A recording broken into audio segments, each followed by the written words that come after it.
এদিকে প্রধান উপদেষ্টার সফর ঘিরে উচ্ছ্বসিত প্রবাসী বাংলাদেশিরা। এই সফরের মাধ্যমে প্রবাসীদের নানা সমস্যা সমাধানে প্রয়োজনীয় পদক্ষেপ নেওয়া হবে প্রত্যাশা তাদের। বিশেষ করে শ্রমবাজারে স্থিতিশীলতা, বৈধ হওয়ার প্রক্রিয়া সহজ করাও দূতাবাসের সেবার ইতিবাচক পরিবর্তন হবে বলে আশা করছেন প্রবাসীরা। আর আমরা চাই জানি আমাদের প্রবাসীর জন্য যারা আমার ভাই ও বোনেরা যারা আছে বাংলাদেশে অবৈধ, তাদের জন্য জানে উনি বৈধতা করার জন্য একটা ব্যবস্থা করে। মাননীয় প্রধান উপদেষ্টার এই সফর মালয়েশিয়া এবং বাংলাদেশের মধ্যে বন্ধুত্বপূর্ণ সম্পর্ককে আরও বেশি দৃঢ় করবে বলে প্রবাসীরা আশাবাদ ব্যক্ত করছে। দর্শক, প্রধান উপদেষ্টা সফর নিয়ে আরও বিস্তারিত জানাতে আমাদের সাথে মালয়েশিয়া থেকে যোগ দিচ্ছেন সহকর্মী ওয়াহিদ সোহান। ওয়াহিদ, এই সফর ঘিরে বিস্তারিত কি তথ্য আছে আপনার কাছে জানাবেন একটু। প্রতিরক্ষা সহ যে 5 সমঝোতা স্মারকের কথা বলছিলাম, এই বিষয়ে জানাবেন বিস্তারিত। জি মিলা, আপনাকে ধন্যবাদ। আসলে আপনি যেমনটি বলছিলেন যে মালয়েশিয়া সফরে আসছেন বাংলাদেশের প্রধান উপদেষ্টা ডক্টর মোহাম্মদ ইউনূস। আগামীকাল সোমবার সন্ধ্যার কিছু পরে তিনি মালয়েশিয়ার আন্তর্জাতিক বিমানবন্দরে তিনি কেএলআই ওয়ানে তিনি অবতরণ করবেন। এরপরে হলো যে মালয়েশিয়ার যেই ভিআইপিদের জন্য যে গেট রয়েছে বুঙ্গারাইয়া, সেখান দিয়ে তিনি বের হবেন এবং পরবর্তীতে তিনি হোটেলে যাবেন।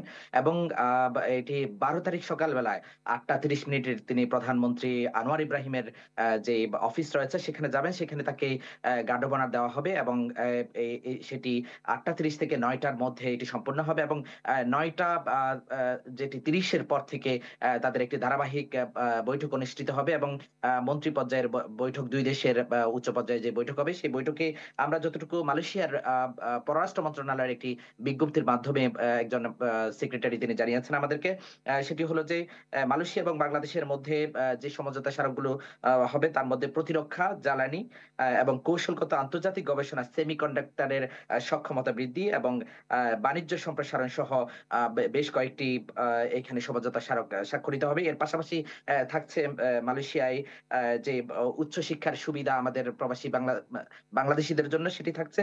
এর পাশাপাশি মালয়েশিয়া এবং বাংলাদেশের সাথে যেই শ্রম বাজার, যেহেতু এটি বাংলাদেশের জন্য এটি দ্বিতীয় বৃহত্তম শ্রম বাজারটিকে প্রাধান্য দিয়ে বাংলাদেশের যে শ্রম বাজার কেন্দ্রিক যে এমওইউটি রয়েছে এটিকে রিভাইজ দেওয়ার বিষয়ে একটি আলোচনা সেখানে থাকছে।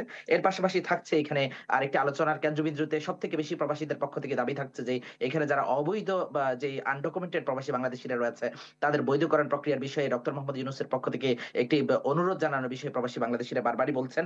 এটিকে এখানে সামনে নিয়ে আসা হচ্ছে। আরেকটি বিষয় আমি আপনাকে বলে রাখি, সেটি হলো যে এর পাশাপাশি যেটি থাকছে দুই দেশের দুই নেতার মধ্যে প্রফেসর ডক্টর মোহাম্মদ ইউনূস এবং আনোয়ার ইব্রাহিম, সেটি 12:30 থেকে 1:30-এর মধ্যে তারা একটি প্রেস কনফারেন্স করবে। সেই প্রেস কনফারেন্সে দুই দেশের যে সমঝোতা স্মারক এবং যে প্রক্রিয়াগুলো সম্পন্ন হবে সেটির বিষয়ে তারা একটি বিস্তর ব্রিফ করবেন। এর পাশাপাশি থাকছে যে মালয়েশিয়াতে যেহেতু প্রফেসর ডক্টর মোহাম্মদ ইউনূস এখানে আসছেন এবং প্রফেসর ডক্টর মোহাম্মদ ইউনূসের কিন্তু একটি সেন্টার এখানে রয়েছে ইউনিভার্সিটি কেবাংসান মালয়েশিয়াতে, তার ইকোনমিক্স এর উপরে, এবং তাকে সেখানে একটি ডক্টরেট ডিগ্রি দেওয়া হবে 2000 সেটি 13ই অগাস্ট।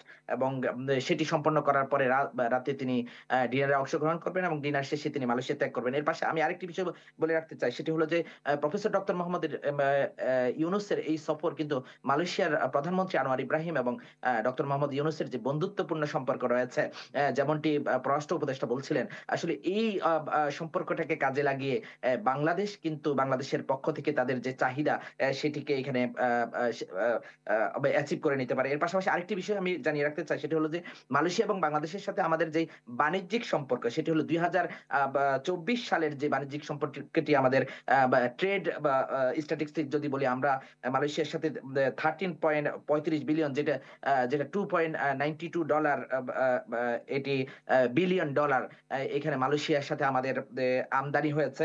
তার মধ্যে ছিল পেট্রোলিয়াম জাত দ্রব্য, এর পাশাপাশি রাসায়নিক এবং বিভিন্ন পাম অয়েল আমরা মালয়েশিয়া থেকে যেটি বাংলাদেশের পক্ষ থেকে আমদানি করা হয়েছে এবং বাংলাদেশের পক্ষ থেকে রপ্তানি করা হয়েছিল টেক্সটাইল এবং পেট্রোলিয়াম জাত কিছু পণ্যাদি। তবে এটি আমাদের ট্রেড ব্যালেন্সের ক্ষেত্রে অনেকগুলো বিষয় ছিল যেটি অসামঞ্জস্য, যেটি আমরা ফরেন ওয়ার্কার্স এর মাধ্যমে আমরা এটিকে পূরণ করে থাকি। সো এই ক্ষেত্রে আমরা একটি বিষয় বলতে চাই, সেটি হলো যে আমাদের এখানে প্রবাসী বাংলাদেশিদের যে বৈধকরণ প্রক্রিয়া এবং সিন্ডিকেট মুক্ত শ্রমবাজার, এটি আসলে মালয়েশিয়া এবং বাংলাদেশের প্রধান লক্ষ্য হিসেবে কাজ করবে বলে জি আমরা অহিদ, ধন্যবাদ আপনাকে। আপনি জানাচ্ছিলেন আমাদের বিস্তারিত।